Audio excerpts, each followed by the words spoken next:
Hi hello నమస్తే welcome to social post. నేను మీ anchor పప్పు. ఈరోజు నేను ఒక స్పెషల్ గెస్ట్ ఉన్నానండి. ఆ గెస్ట్ ఎవరు కాదు, తనేనండి గజానంద స్వామి గారు మనతో ఉన్నారు.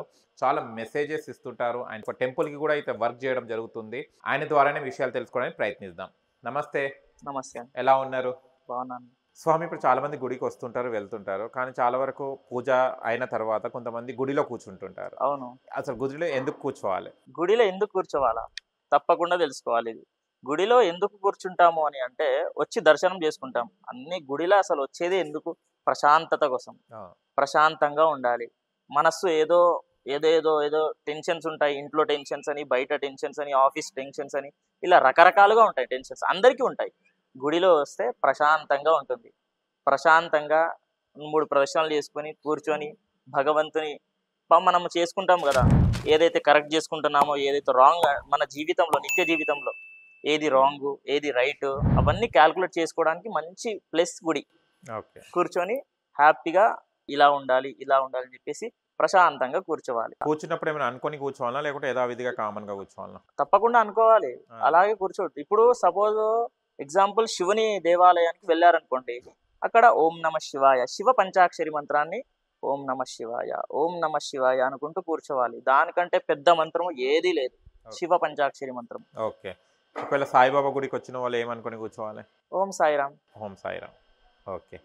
అండ్ చాలా మంది పిల్లలు చదువుతుంటారు, ఎప్పుడు పడితే అప్పుడు చదువుతుంటారు. అవును. కానీ అసలు వాళ్ళు కరెక్ట్గా చదివే టైం ఏంటిది? వాళ్ళు ఎప్పుడు చదవాలి? చదివితే వాళ్ళ మైండ్లో ఎప్పుడు ఎక్కుతుంది ఆ చదువు?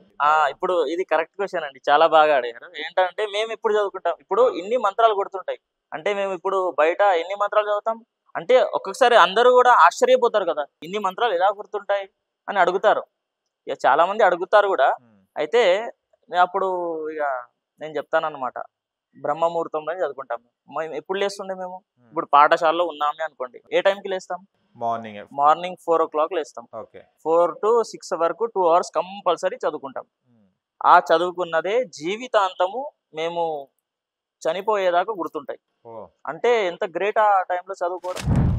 అందుకే అంత శక్తి ఉంటుంది. దాన్ని బ్రహ్మముహూర్తం అంటారు. బ్రహ్మముహూర్తంలో చదువుకున్నది ఏది కూడా పోదు తొందరగా, అంత ఈజీగా వెళ్ళదు. కాబట్టి ఆ టైంలో చదువుకోవడం చాలా బెటర్ విద్యార్థులకు మెయిన్. కానీ ఈ జనరేషన్ లేస్తారా? లేవరు. 6, 7 అలానే పడుకుంటారు. అది కొంచెం చూసుకోవాలి. బ్రహ్మముహూర్తం చదివితే చాలా మంచిది. ఓకే. అండ్ చాలా వరకు అన్నం తింటుంటారు. అన్నం భోజనం చేసిన తర్వాత నీళ్లు తాగాలనా వద్దా? భోజనం తర్వాత వద్దు, తాగొద్దు. ఎందుకు స్వామి? ఎందుకు అని అంటే, ఇప్పుడు అన్నం తింటామండి, కడుపు నిండా అన్నం తింటాము. తిన్న తర్వాత ఒకటేసారి దాంట్లో నీళ్ళు పోస్తే దాని లోపల, ఇప్పుడు ఒక మిక్సీ ఉంది సపోజ్ ఎగ్జాంపుల్ చెప్తున్నా. మిక్సీ లోపల ఒక మొత్తం వేసారు, ఏదో ఒక ఫుడ్ వేసారు, దాంట్లో మొత్తం నీళ్ళు వేస్తే తిరుగుతుందా అది మిక్సీ? తిరగదు కదా. ఎలా తిరుగుతుంది? తిరగదు. ఆయుర్వేదంలో చెప్పడం జరిగింది, తినకన్నా ముందు నీళ్లు మనకి మంచివి, చాలా మంచివి, అమృతం లాంటివి, తాగొచ్చు, తప్పేం లేదు. తర్వాత మధ్యలో ఎప్పుడు అన్నం తినేటప్పుడు మధ్యలో విక్కిళ్ళు వస్తాయి కదా, అప్పుడు తాగితే తప్పేం లేదు, కొన్ని తాగొచ్చు. కానీ తిన్న తర్వాత లాస్ట్కి తాగేటటువంటి నీళ్లు ఏవైతే ఉంటాయో అవి విషం లాంటివి, తాగొద్దు, అస్సలు తాగొద్దు. బిఫోర్ తినే ముందు భోజనం చేసి వాటర్ తాగాలి. ఒకవేళ తర్వాత తాగితే, తినేటప్పుడు విక్కిళ్ళు వస్తే కొంచెం తాగొచ్చు, ఏం తప్పేం లేదు. లాస్ట్లో అస్సలు తాగొద్దు. తిన్న తర్వాత ఒక 1 hour లేదా 2 hours అయినాక తాగొచ్చు. ఈ ప్రపంచంలో అసలు మనకి ఏంటి పర్మనెంట్ గా ఉండేది ఏంటిది? ఈ వరల్డ్ మొత్తంలో పర్మనెంట్ గా ఉండేది ఏంటిది?